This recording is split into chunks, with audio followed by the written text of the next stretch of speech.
La thématique des assises cette année, c'est confiance ou défiance pour le numérique. Qu'est-ce que ça t'inspire? À partir du moment où moi je veux construire la confiance à l'éducation nationale, je m'inscris tout à fait dans le thème des assises. Mais encore. Eh bien, la confiance numérique, avec le plan numérique pour l'éducation porté par le président de la République qui vise à confier des tablettes à tous les élèves, on imagine bien que la sécurité est un enjeu majeur pour effectivement établir cette confiance numérique et pour permettre la réussite du plan, puisqu'il faut absolument que les familles, quand elles confient leurs enfants à l'éducation nationale, elles ne se posent pas le problème de la sécurité. Voilà. Et pour établir cette confiance numérique, eh bien, il faut venir voir des acteurs pour trouver les bonnes solutions pour parer les méchants. Cette problématique de confiance, finalement, elle se décline dans diverses approches. Est-ce que c'est pas trop difficile pour un DSI? C'est forcément compliqué, puisqu'on voit bien qu'il n'y a pas de solution universelle, qu'il existe des centaines de solutions. Donc il faut trouver la bonne dans le bon contexte, avec les problématiques effectivement d'un parc hétérogène, avec des OS qui sont diverses et variées. Il n'y a pas de raison d'être sélectif, puisque la loi, en plus sur la refondation pour l'école, met les infrastructures sous la responsabilité des collectivités territoriales, l'État n'étant que prescripteur sur la sécurité. Voilà, c'est une problématique extrêmement compliquée, c'est un enjeu majeur pour un DSI et c'est un beau challenge. Qu'est-ce qui te fait peur aujourd'hui ? Qu'est-ce qui me fait peur? Eh bien, effectivement, d'avoir des élèves qui seraient effectivement affectés au travers du numérique. Hein. On sait bien que la radicalisation violente, qui est un thème d'actualité, passe plus par les médias que dans les mosquées, pour prendre ce simple exemple.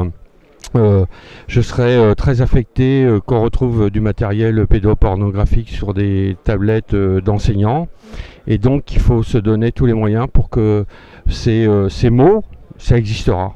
Obligatoirement, ça existera.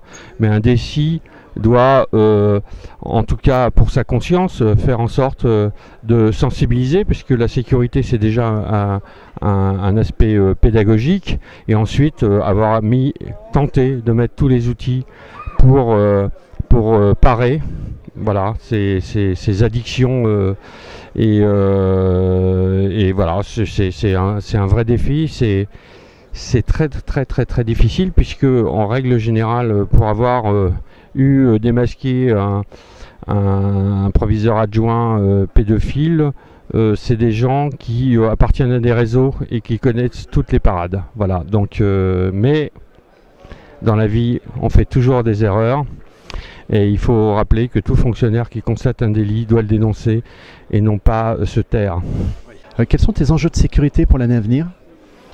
Alors les enjeux de sécurité, il faut travailler, parce que les cyberattaques, on est en vigie cyber, voilà, et il faut absolument traiter le problème de l'IAM, hein, parce que effectivement, comme tu l'as rappelé, l'éducation nationale est un employeur avec beaucoup de salariés, puisque on doit tourner à 1 200 000 salariés. Et donc on a un turnover très important, et on sait facilement créer des identifiants quand les gens arrivent, et les droits associés au système d'information quand ils partent, c'est beaucoup moins certain. Voilà. Et là, je suis très content aussi, pour la première fois, l'éducation nationale, on va mettre en place une charte pour les administrateurs du système d'information, et on va dans quelques jours former les administrateurs au système d'information sur les risques. Et c'est une épreuve difficile, parce que la conduite du changement, quand on met des outils de filtrage, les employés d'une DSI pensent qu'effectivement c'est que le DSI n'a pas confiance dans leur action. Or, ce qu'on veut essayer de leur dire, c'est qu'on veut les protéger.